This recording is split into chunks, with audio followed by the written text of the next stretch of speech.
Hello दोस्तों, आज के इस वीडियो में हम राष्ट्रीय मानवाधिकार आयोग या नेशनल ह्यूमन राइट्स कमीशन के बारे में जानेंगे, जो कई वजहों से अभी लगातार न्यूज़ में था। ये हमारे लिए जीएस पेपर 2 में वैधानिक निकाय या स्टैट्यूटरी बॉडीज से संबंधित है। इसी हफ्ते भारत के राष्ट्रपति ने सर्वोच्च न्यायालय के रिटायर्ड जज वी रामासुब्रमण्यम को राष्ट्रीय मानवाधिकार आयोग का अध्यक्ष नियुक्त किया। एनएचआरसी अध्यक्ष की इस नियुक्ति पर कांग्रेस ने भी सवाल उठाए थे, जिसमें उन्होंने सरकार पर बात न मानने का आरोप लगाया था, जबकि राहुल और खड़गे भी इस चयन समिति में शामिल थे।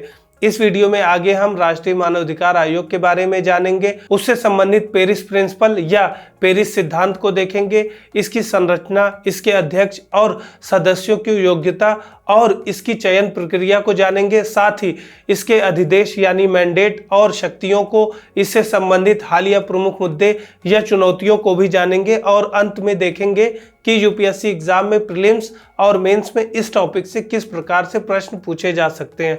इस वीडियो की इंग्लिश और हिंदी पीडीएफ फाइल आप डिस्क्रिप्शन लिंक से भी डाउनलोड कर सकते हैं। अब अगर हम सबसे पहले राष्ट्रीय मानवाधिकार आयोग की बात करें तो ये मानवाधिकार संरक्षण अधिनियम 1993 के तहत स्थापित एक वैधानिक निकाय है, क्योंकि इसकी स्थापना का आधार संसद का एक अधिनियम है, यानी कि ये निकाय संवैधानिक नहीं है, न ही कहीं पर भी इसका संविधान में इसका उल्लेख है। इस बात को याद रखिएगा, क्योंकि इससे डायरेक्ट क्वेश्चन आ जाता है। ये हमारे देश में मानवाधिकारों का रक्षक है। इसकी स्थापना पेरिस सिद्धांतों के अनुरूप की गई थी, जो मानवाधिकारों को बढ़ावा देने और संरक्षण के लिए अपनाए गए अंतर्राष्ट्रीय मानक हैं। आपको बता दें कि पेरिस सिद्धांत पेरिस में अक्टूबर 1991 में मानवाधिकारों को बढ़ावा देने और संरक्षण के लिए अपनाए गए अंतर्राष्ट्रीय मानकों का एक समूह है और 20 दिसंबर 1993 को संयुक्त राष्ट्र महासभा द्वारा भी अनुमोदित किया गया है। यही सिद्धांत विश्व भर में राष्ट्रीय मानवाधिकार संस्थाओं के कार्यों के लिए एक मार्गदर्शन का भी कार्य करते हैं। अब राष्ट्रीय मानवाधिकार आयोग की संरचना की बात करें तो ये एक बहुसदस्यीय निकाय है, जिसमें एक अध्यक्ष और 5 सदस्य होते हैं। ये याद रखिएगा कि इसका अध्यक्ष भारत के सर्वोच्च न्यायालय का रिटायर्ड मुख्य न्यायाधीश या कोई अन्य न्यायाधीश ही हो सकता है। आगे सदस्य जो सर्वोच्च न्यायालय का न्यायाधीश हो या रहा हो, या फिर किसी उच्च न्यायालय का मुख्य न्यायाधीश हो या रह चुका हो। लेकिन अध्यक्ष के मामले में ये याद रखिएगा कि सिर्फ भारत के सर्वोच्च न्यायालय का रिटायर्ड कोई मुख्य न्यायाधीश या उसका कोई अन्य न्यायाधीश ही हो सकता है। उच्च न्यायालय यानी हाई कोर्ट का जज या कोई अन्य व्यक्ति सदस्य बन सकता है, लेकिन इसका अध्यक्ष नहीं बन सकता। इसमें बाकी 3 सदस्य मानव अधिकारों के मामले में ज्ञान और व्यवहारिक अनुभव रखने वाले व्यक्तियों में से नियुक्त किए जाते हैं, जिनमें से एक महिला का होना जरूरी है। ये बात एग्जाम पॉइंट ऑफ व्यू से याद रखिएगा कि अध्यक्ष और सदस्यों की नियुक्ति राष्ट्रपति द्वारा 6 सदस्यों से बनी समिति की सिफारिशों पर की जाती है, जिसके अध्यक्ष के रूप में प्रधानमंत्री, लोकसभा के अध्यक्ष, राज्यसभा के उपसभापति, सभापति नहीं, संसद के दोनों सदनों में विपक्ष के नेता और केंद्रीय गृह मंत्री शामिल होते हैं। इसमें अध्यक्ष और सदस्यों की नियुक्ति 3 वर्षों के लिए या 70 वर्ष की आयु तक, जो भी पहले हो उसके लिए की जाती है। आगे फिर से अध्यक्ष और सदस्य पुनर्नियुक्ति के लिए भी पात्र होते हैं। ये इस मामले में कैग यूपीएससी चेयरमैन से अलग है। एक अहम बात याद रखिएगा, जो एग्जाम में डायरेक्ट पूछ लिया जाता है कि राष्ट्रीय मानवाधिकार आयोग के कुछ पदेन सदस्य यानी एक्स ऑफिशियो मेंबर भी होते हैं, जो कुछ महत्वपूर्ण आयोगों के अध्यक्ष होते हैं, जैसे कि राष्ट्रीय अनुसूचित जाति जनजाति आयोग, राष्ट्रीय महिला आयोग, राष्ट्रीय पिछड़ा वर्ग आयोग, अल्पसंख्यक आयोग, राष्ट्रीय बाल अधिकार संरक्षण आयोग, दिव्यांग व्यक्तियों के लिए मुख्य आयुक्त। इन्हें इसलिए शामिल किया गया है क्योंकि ये आयोग भी कहीं न कहीं मानवाधिकारों का ही संरक्षण करते हैं। अब अगर हम राष्ट्रीय मानवाधिकार आयोग के अधिदेश या मैंडेट और शक्तियों की बात करें तो इसमें सिविल न्यायालय की सभी शक्तियां होती हैं और इसकी कार्यवाही न्यायिक प्रकृति की होती है, जहां ये मानवाधिकारों के उल्लंघन से संबंधित शिकायतों की जांच या तो स्वतः संज्ञान लेकर यानी स्वयं मोटो से या याचिका प्राप्त करने के बाद स्टार्ट करता है।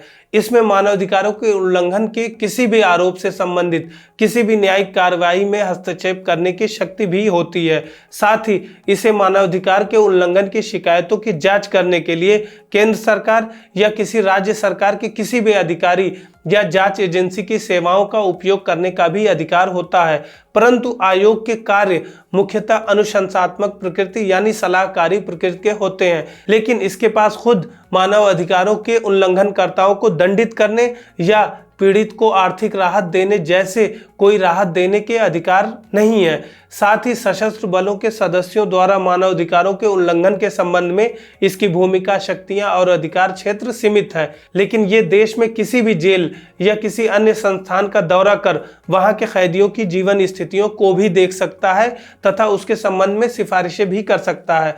इसके साथ ये मानवाधिकार के क्षेत्र में अनुसंधान भी करता है और उसे प्रमोट करता है। साथ ही समाज के विभिन्न वर्गों के बीच मानवाधिकार साक्षरता फैलाने के लिए काम करता है और प्रकाशनों, मीडिया, सेमिनारों और अन्य माध्यमों से इन अधिकारों की सुरक्षा के लिए उपलब्ध सुरक्षा उपायों के बारे में लोगों में जागरूकता को भी बढ़ावा देता है। अब वहीं एनएचआरसी से संबंधित मुद्दों या चुनौतियों की बात करें तो वह सरकार को केवल सिफारिशें कर सकता है जो कानूनी रूप से बाध्यकारी नहीं है, जिससे उसके निर्णय को लागू करने और उसका अनुपालन सुनिश्चित करने की क्षमता सीमित हो जाती है। इसका अधिकार क्षेत्र सार्वजनिक अधिकारियों यानी पब्लिक ऑफिशियल्स द्वारा किए गए मानवाधिकार उल्लंघनों तक ही सीमित है।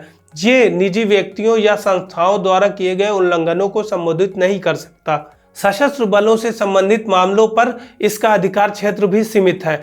इसके पास उन प्राधिकारियों को दंडित करने का अधिकार भी नहीं है जो इसकी सिफारिशों को लागू करने में विफल रहते हैं। साथ ही इसे अक्सर अपर्याप्त धन और स्टाफ सहित संसाधनों की कमी का भी सामना करना पड़ता है, जिससे मानवाधिकार उल्लंघनों की जांच करने और प्रभावी ढंग से उसका समाधान करने की क्षमता बाधित हो जाती है। एनएचआरसी के अस्तित्व और इसके अधिदेश के बारे में बहुत से लोगों में जागरूकता का अभाव है, जिसके कारण इसमें प्राप्त होने वाली शिकायतों की संख्या बहुत ही ज्यादा कम है।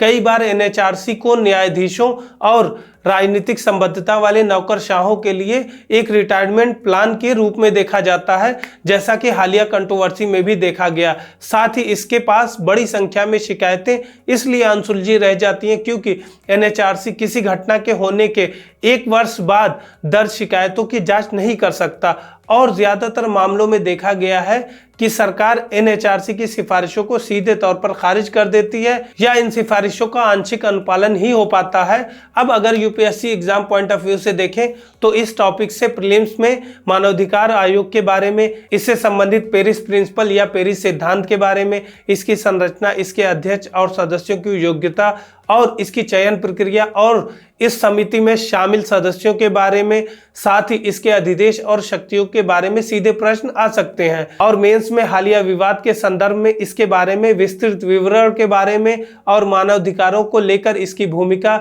संबंधित मुद्दे और चुनौतियों के बारे में, साथ ही एनएचआरसी की प्रभावशीलता को और ज्यादा बढ़ाने के लिए आपसे भी सुझाव पूछा जा सकता है।